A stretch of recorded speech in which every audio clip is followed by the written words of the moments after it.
Chhattisgarhi video देखने के लिए हमारे चैनल को सब्सक्राइब करें और दबाएं इस बेल आइकन को ताकि हमारे वीडियो के नोटिफिकेशन आपके पास पहुंचे सबसे पहले।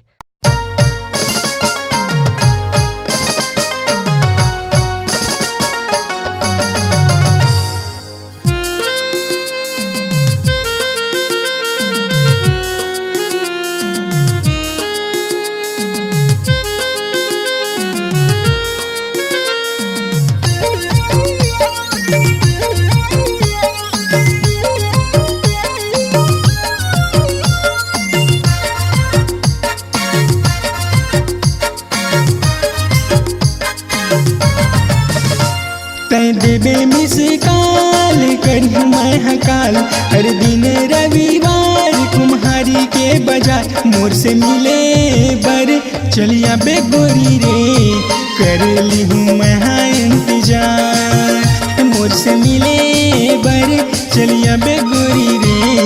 कर ली हूँ मैं इंतजार तै देवे मिस काल करी मैं हकाल हर दिन रविवार कुम्हारी के बाजार मोर से मिले बर चलिया बेगोरी रे कर ली हूँ मैं इंतजार मोर से मिले बर चलिया बेगोरी रे कर ली हूँ मैं इंतजार।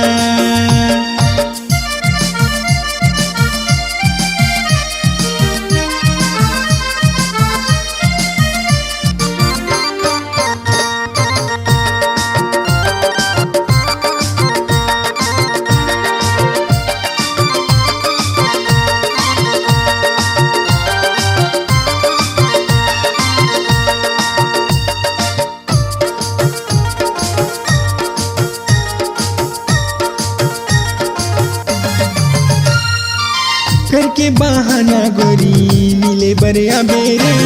माया के गोठ मोरे संगोठिया बेरे करके बहाना गोरी मिले बरिया बेरे माया के गोठ मोरे संगोठिया बेरे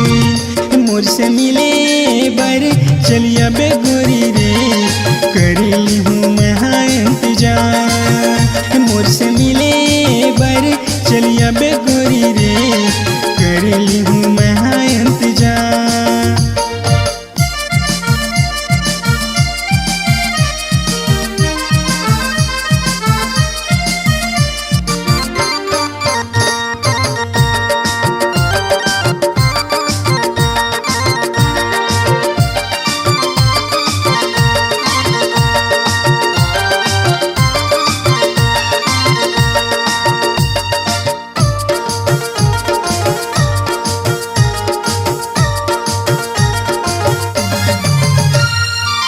कुम्हारी के तीर मगोरी पाटे मोर गाँव रे पूछत आबे रानी अजय मोर नाव रे कुम्हारी के तीर मगोरी पाटे मोर गाँव रे पूछत आबे रानी अजय मोर नाव रे मोर से मिले बर चलिया बेगोरी रे कर ली हूँ मैं इंतजार मोर से मिले बर चलिया बेगोरी रे कर ली हूँ मैं इंतजार।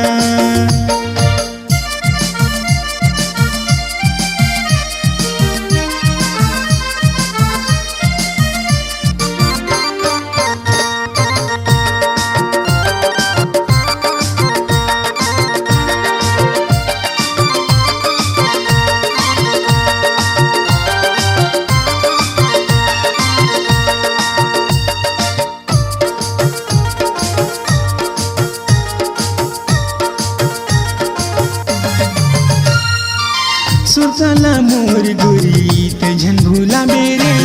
मिलेला हुरानी महर काली रे सुरताला मोर गोरी तझन भूला बेरे मिलेला हुरानी महर काली रे ये तोला संग मायापन ले जाऊं गोरी रे कर ले बेतहा इंतजार ये तोला संग मायापन ले जाऊं गोरी रे कर ले बेतहा इंतजार तै मिस कॉल करी मैं हकाल, हर दिन रविवार कुम्हारी के बाजार मोर से मिले बर चलिया बे गोरी रे, कर ली हूँ मैं इंतजार। मोर से मिले बर चलिया बे गोरी रे, कर ली हूँ मैं इंतजार। मोर से मिले बर चलिया बे गोरी रे, कर ली हूँ मैं इंतजार। मोर से मिले बर चलिया बे गोरी रे, कर ली हूँ मैं इंतजार। अगर आप अपनी आवाज को एक नया आयाम देना चाहते हैं तो चले आइए मल्टी ट्रैक डिजिटल रिकॉर्डिंग के लिए संपर्क करें HK म्यूजिक कंपनी, कोटा डबरी, चांपा, छत्तीसगढ़। मोबाइल नंबर है 9329238487 और 8085380339।